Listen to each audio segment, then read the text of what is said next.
নমস্কার বন্ধুরা, কেমন আছেন সবাই? আহারে বাহার রান্নাঘরে আপনাদের সবাইকে স্বাগত জানাই। আজকে আমি আপনাদের সাথে শেয়ার করব দই দিয়ে ডিমের রোস্ট। এক ফোঁটাও তেল লাগবে না। গরমে এই রেসিপিটা খেতে দুর্দান্ত লাগবে। ভাত, রুটি, লুচি, পরোটা সব কিছুর সাথে অসাধারণ লাগে। এই রেসিপিটা যেমন সুস্বাদু তেমনই স্বাস্থ্যকর। আশা করছি আপনাদের নিশ্চয়ই ভীষণ ভালো লাগবে। তো চলুন দেরি না করে রেসিপিটা দেখে নেওয়া যাক। রেসিপিটা দেখে যদি ভালো লাগে অবশ্যই একটা লাইক করে ভিডিওটাকে শেয়ার করে দেবেন, যাতে সহজ এই দারুণ টেস্টি ডিমের রেসিপিটা সবার কাছে পৌঁছতে পারে। দেখুন, আমি এখানে 10টা ডিম নিয়েছি। ডিমগুলোকে আমি প্রেসার কুকারে নিয়ে নিচ্ছি। আপনারা চাইলে কড়াতেও সেদ্ধ করতে পারেন, তবে প্রেসার কুকারে অল্প সময়ে ডিমগুলো সেদ্ধ করা যাবে। ডিমের মধ্যে দিয়ে দিলাম পরিমাণ মতো একটু লবণ, 1 চা চামচ পরিমাণ, আর দিয়ে দিচ্ছি হাফ কাপ পরিমাণ জল। এবার প্রেসারটাকে আটকে গ্যাসে বসিয়ে দেব আর জাস্ট 2টো সিটি মারব মিডিয়াম ফ্লেমে। তারপরে গ্যাসটাকে অফ করে দিতে হবে। আপনারা যদি কড়াতে সেদ্ধ করেন সেক্ষেত্রে 10 মিনিট সেদ্ধ করে নিতে হবে। প্রেসারটাকে গ্যাসে বসিয়ে দিয়েছি আর এদিকে দেখুন নিয়েছি 2টো মিডিয়াম সাইজের পেঁয়াজ, 1 ইঞ্চি পরিমাণ আদা। পেঁয়াজগুলোকে খোসা ছাড়িয়ে এইভাবে বড় বড় টুকরো করে কেটে নেব।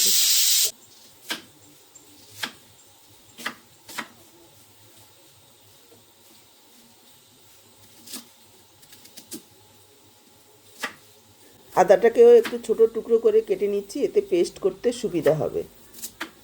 এবার দেখুন মিক্সচার জারে নিয়ে নিলাম আদা আর পেঁয়াজ। তারপর সামান্য পরিমাণে একটু জল দিয়ে এরকম একটা পেস্ট বানিয়ে নিয়েছি। আর এদিকে 1 মুঠো কিশমিশ 10 মিনিট আগে জলে ভিজিয়ে রেখেছি। এবার কিশমিশটাকে জল ছেঁকে নিয়ে নেব আর এভাবে একটু থেতো করে নেব। দেখুন এইরকম আধ ভাঙ্গা করে একটু থেতো করে নিয়েছি। এবার একটা বাটিতে প্রায় 150 গ্রাম পরিমাণ দই নিয়ে নেব। আমি এখানে 8টা ডিমের করব, সেই পরিমাণে 150 গ্রাম দই নিয়েছি। আপনারা ডিমের পরিমাণ বুঝে কম বেশি করে নেবেন। এবার যে আদা আর পেঁয়াজটা পেস্ট করে রেখেছি ছেঁকে রসটা নিয়ে নেব।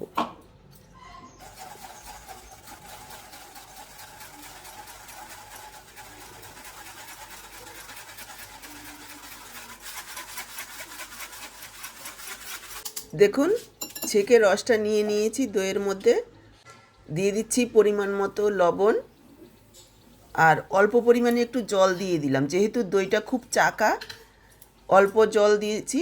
আপনাদের দইটা যদি পাতলা হয় তাহলে জল দেওয়ার প্রয়োজন নেই। এবার খুব ভালোভাবে ফেটিয়ে মিশিয়ে নেব।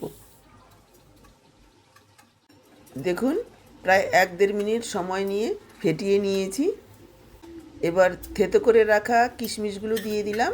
কিশমিশগুলোকেও একটু মিশিয়ে নেব। কিশমিশগুলোকে মিশিয়ে নিয়ে সাইডে রেখে দিচ্ছি।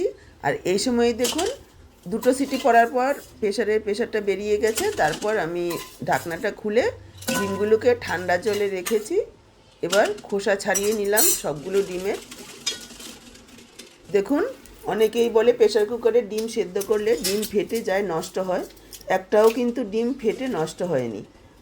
গরমের সময় খুব বেশি সময় রান্নাঘরে থাকতে ইচ্ছে করে না, তখন যদি এই ধরনের অল্প সময়ে তৈরি হয়ে যায় দারুণ টেস্টি রেসিপিগুলো রান্না করা যায়, তাহলে এক পদ দিয়েই খাওয়া হয়ে যাবে। সবগুলো ডিম খোসা ছাড়িয়ে নিয়েছি। আর দেখুন একটা কাঁটা চামচ নিয়েছি। কাঁটা চামচের সাহায্যে ডিমের চারিদিকটা এভাবে একটু ছিদ্র করে দেব, যাতে মশলাটা ডিমের ভেতর পর্যন্ত ভালোভাবে ঢুকে যেতে পারে। আপনারা চাইলে চাকু দিয়ে একটু কেটেও দিতে পারেন। সবগুলো ডিম ছিদ্র করে নিয়েছি আর দই মেশানো মশলাটা নিয়ে নিলাম। এবার ছিদ্র করে রাখা ডিমগুলো দইয়ের মধ্যে দিয়ে দেব আর খুব ভালোভাবে মিশিয়ে নেব উল্টে পাল্টে।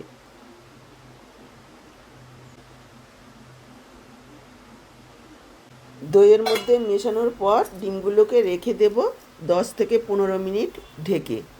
এতে করে ডিমের ভেতরে মশলাটা খুব ভালোভাবে ঢুকে যেতে পারবে।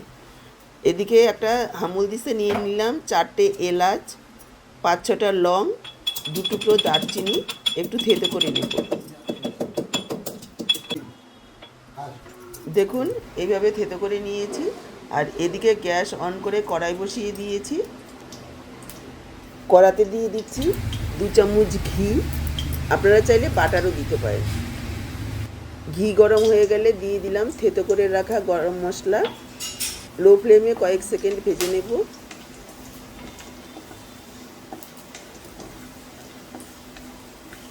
ফোড়নের সুন্দর গন্ধ বের হলে আমরা এখানে দিয়ে দেব দইয়ে মেশানো ডিম।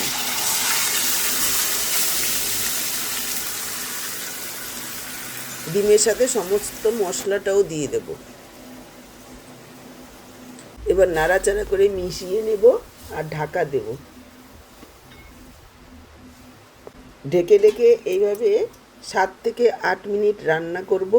এই সময় ধৈর্য ধরে একটু রান্না করতে হবে মিডিয়াম লো ফ্লেমে রেখে, যাতে পেঁয়াজের কোনো রকম কাঁচা গন্ধ না থাকে।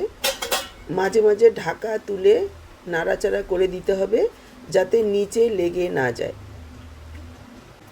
একটু নাড়াচাড়া করে নিয়ে আবারও ঢেকে দিতে হবে। এইভাবে 7-8 মিনিট রান্না করে নিতে হবে। দেখুন ঢাকা দিয়ে দিয়ে আমি 7-8 মিনিট রান্না করে নিয়েছি। মশলা খুব সুন্দরভাবে কষানো হয়ে গেছে, তেল ছেড়ে দিয়েছে দইয়ের। এবার দিয়ে দিচ্ছি 1 চা চামচ চিনি। মিষ্টি আপনারা স্বাদ অনুযায়ী যোগ করবেন। যদি দই খুব বেশি টক হয় তাহলে সেই বুঝে চিনি যোগ করবেন, তা না হলে খুব বেশি চিনি দেওয়ার প্রয়োজন নেই। আর দিয়ে দিচ্ছি 4-5টা চেরা কাঁচা লঙ্কা। এবার সব কিছু আরও একবার মিশিয়ে নেব আর এভাবে নাড়াচাড়া করেই আরও 1 মিনিট রান্না করব, যাতে চিনিটা গলে গিয়ে খুব ভালোভাবে মিশে যেতে পারে। দেখুন আরও 1 মিনিট রান্না করে নিয়েছি। এখানে আর কোনো রকম মশলা দেওয়ার প্রয়োজন নেই। এবার গ্যাসটাকে অফ করে দেব আর 5 মিনিট ঢেকে রেখে দেব স্ট্যান্ডিং টাইমে, যাতে সব কিছু খুব সুন্দরভাবে সেট হয়ে যায়। 5 মিনিট পর দেখুন আমি পরিবেশন করে দিচ্ছি একেবারে তৈরি দুর্দান্ত স্বাদের সহজভাবে দই দিয়ে ডিমের রোস্ট। ডিমের ঝোল ঝাল অনেক কিছু খেয়েছেন, একবার এই পদ্ধতিতে দই দিয়ে ডিমের রোস্ট রান্না করে দেখুন, গরমে খাওয়াটা একেবারে জমে যাবে। আর একবার খেলে বারবার এভাবেই বানিয়ে খেতে ইচ্ছে করবে। তাহলে দেখলেন তো কত সহজে তৈরি হয়ে গেল দই দিয়ে ডিমের রোস্ট। আপনাদের রেসিপিটা কেমন লাগলো কমেন্টে জানাতে কিন্তু একদম ভুলবেন না। আর আপনারা কি এই ধরনের সহজ রেসিপিগুলোই চাইছেন? অবশ্যই কমেন্টে জানাবেন।